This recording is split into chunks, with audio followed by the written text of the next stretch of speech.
Bismillahirrahmanirrahim. Assalamu alaikum Playgroup. How are you all? I hope you all are good and safe. Okay Playgroup, on page number 10. In basic ethics, our topic is today say it. And we will learn today question number 3. Question number 3 is, what will you say if you want to take anything from your teacher? It's mean play group कि अगर आपको अपनी teacher से कोई चीज़ लेनी है तो आप क्या कहेंगे? And answer is, excuse me teacher, can you please give मी।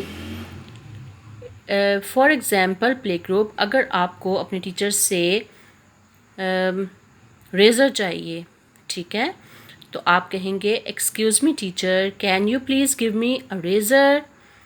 अगर आपको पेंसिल चाहिए, excuse me teacher, can you please give me a pencil. Okay play group, अगर आपको कलर्स चाहिए तो आप कहेंगे excuse me teacher, can you please give me colours.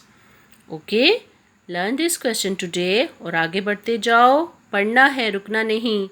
Take care, अल्लाह हाफिज़।